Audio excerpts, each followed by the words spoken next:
Kalau kita balik kepada sejarah Rasulullah dalam berdakwah, 10 tahun di Mekah, 13 tahun di Madinah, Rasulullah menghadapi berbagai-bagai cabaran.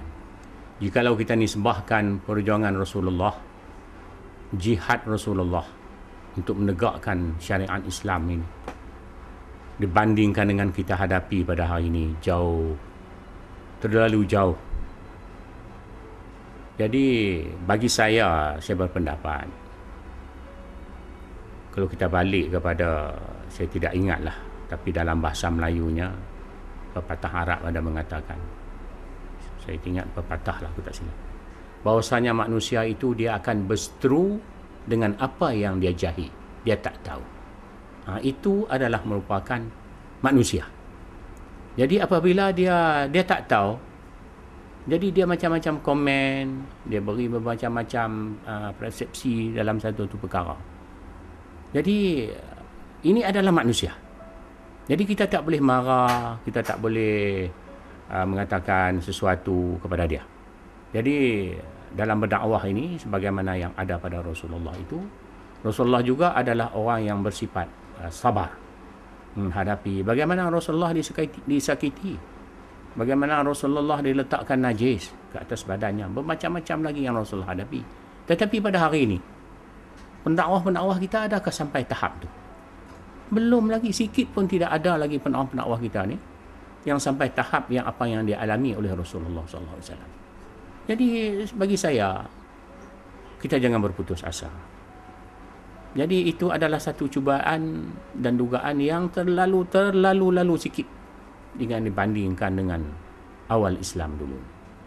Jadi saya rasa jangan kita letak satu kesimpulan ataupun kita rasa lagu gagal dengan sebab benda-benda yang kita hadapi ini. Kebanyakannya apabila tidak pernah hadir ataupun mendengar kawan rakan beritahu tidak ada apalah SQ ni, tak ada apa-apa semua ni, tetapi apabila hadir sendiri, tengok sendiri, alami sendiri apa yang kita bawa, keadaannya insya-Allah berubah. Mungkin pada hari itu dia tidak dapat mengubah ataupun dia tidak faham, tetapi insya-Allah selepas itu dia akan berfikir semula, kenapakah aku bersikap seumpama ini sebelum aku masuk training ini? Aku tidak begitu mesra, dan pihak, khususnya kata pihak yang menganjur itu bertujuan berniat baik untuk kebaikan organisasi dia daripada pihak atasan, pengurusan atasan. Semua mereka buat ni bukan untuk menyusahkan, tetapi buat sini adalah untuk kebaikan. Jadi mungkin dia akan berfikir kemudian, insya-Allah selepas itu dia akan berubah. Jadi nak mengubahkan manusia ini bukan satu perkara yang mudah. Apabila dia dah sebati dengan PL-nya, sebati dengan tradisinya, sukar untuk kita ubah. Tetapi adakah kita nak biarkan keadaan itu begitu sampai bila-bila? Jadi kita kena berusaha dalam apa cara jua. Sebab setiap daripada kita ini adalah menjadi ra'in, ataupun dalam bahasa dulu kala disebut sebagai pengembala. Bahasa sekarang disebut sebagai penguasa, sebagai penjaga, sebagai orang yang diamanahkan untuk mengurus. Jadi adakah pihak yang diamanahkan oleh Allah ini akan membiarkan keadaan ini berterusan macam tu? Dia akhirat besok, penguasa, penjaga ini akan ditanya, apa yang kita buat jikalau keadaan itu tidak baik? Adakah kamu mengambil tindakan? Kena biarkan keadaan macam tu sampai bila-bila? Dengan sebab Rasulullah telah bagi panduan dalam sebuah hadis yang bermaksud, apabila kamu menengok satu-satu kemungkaran, perkara yang tidak baik, bercanggah dengan Allah dan Rasulnya, maka hendaklah kamu mengubahkan dengan lidah kamu. Kamu jangan biar keadaan macam tu. Mula-mula sekali Rasulullah bagi panduan, hendaklah mengubah dengan tangan kamu dulu. Jikalau kamu tak mampu dengan tangan untuk membetulkan dengan tangan, maka hendaklah kamu ubah dengan lidah kamu. Itu. Ubah tetap ubah. Tegur tetap ubah. Betul kena dibetulkan.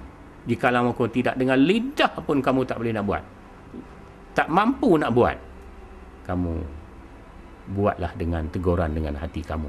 Itu merupakan satu perkara yang sangat dhaiflah iman dia. Jadi ubah ini tetap ubah. Jadi supaya kita tidak disoal lagi oleh Allah Subhanahu Wa Taala akhirat besok, kita ni sebagai amanah, pemegang amanah ataupun sebagai penjaga penguasa yang diberi oleh Allah. Kerana setiap orang daripada kita ni dia tidak boleh lari.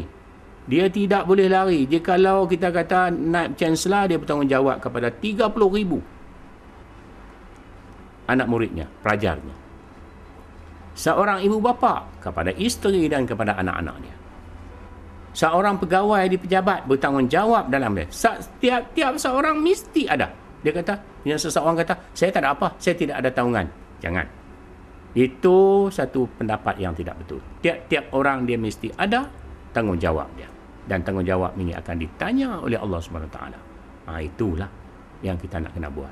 Jadi kalau sekiranya kita kata visi UUM buat, kita tak sepatutnya kita kata sesuatu kepada dia. Kata program gila ke, program ni tak bagus lah, jangan. Kita bimbang isu kita kata macam tu, benda tu akan balik kepada kita. Jadi kalau orang tu tak gila, apa pula akan berlaku kepada kita? Yang inilah yang kita tak mau. Sebagai seorang Muslim, kita kena ingat bahawa kita ni hamba Allah.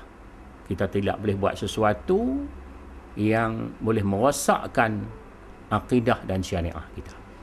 Jadi, adakah semua orang tahu ke semua? Tidak. Adakah semua orang ni dia tak tahu langsung? Ada juga yang dia tahu, ada yang dia tak tahu. Jadi, kita serahkan diri kita ni untuk kita sentiasa mendapat taufik hidayah kepada Allah. Kita memohon siang malam. Maka insya-Allah kita akan jadi manusia yang baik, yang terpilih. Usaha kita itu hendaklah berterusan. Alhamdulillah. Saya berpendapat dan saya memberi pendapat saya lah. Bukanlah nasihat, sebab saya taklah layak untuk memberi nasihat. Tetapi usaha-usaha ini hendaklah diteruskan. Kita jangan rasa jemu, dan walaupun tak dengan ASQ pun, dengan apa cara jua yang lain pun, usaha-usaha untuk membentuk manusia ini kita kena teruskan. Dengan sebab ASQ ni pun dia asalnya ialah HR. Kemudian kita jadikan dia sebagai satu HR Islam. Kita isikan dia dengan iman, akidah dan ihsan dalam tu, iman, Islam dan ihsan dalam tu, supaya dia jadi betul-betul manfaat kepada kepada orang-orang Islam, khususnya kaki tangan kerajaan, kaki tangan UUM ni yang sebahagian besarnya adalah orang Islam.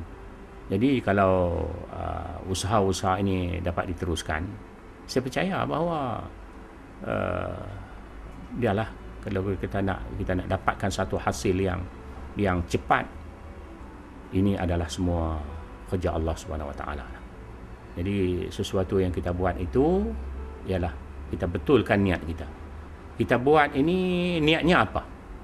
Jikalau niatnya ialah untuk lillahi ta'ala, dengan sebab Rasulullah kata innamal a'malu binniyah, sesuatu amal yang kita buat itu ialah dengan niat kita. Jikalau niat kita mengatakan bahawa kita buat ini kerana Allah SWT, untuk membentuk satu generasi yang untuk masa depan, untuk memegangkan amanah Allah di bumi Allah ini, iaitu menegakkan iman dan Islam di bumi Allah ini, insya-Allah benar ni Allah akan tolong kita. Allah akan bagi kemudahan kepada kita. Cuma betulkan niat itu dulu, kemudian segala-galanya kita serah kepada Allah SWT. Apa yang mustahak, jangan berputus asa. Teruskan dengan apa cara jua. Mudah-mudahan kita diberi kemudahan oleh Allah, diberi taufik dan hidayah, dan semuanya ini adalah untuk bekalan kita di akhirat, insya-Allah. Kalau bagi saya, kalau 100 orang yang hadir training, seorang pun cukup jikalau dia dapat mengubahkan kehidupan dia daripada yang dia tidak ada apa-apa. Seorang daripada 100 orang ni pun bagi saya sudah cukup. Sudah cukup daripada kita tak buat sesuatu dan kita tidak mendapat apa-apa daripada usaha kita itu.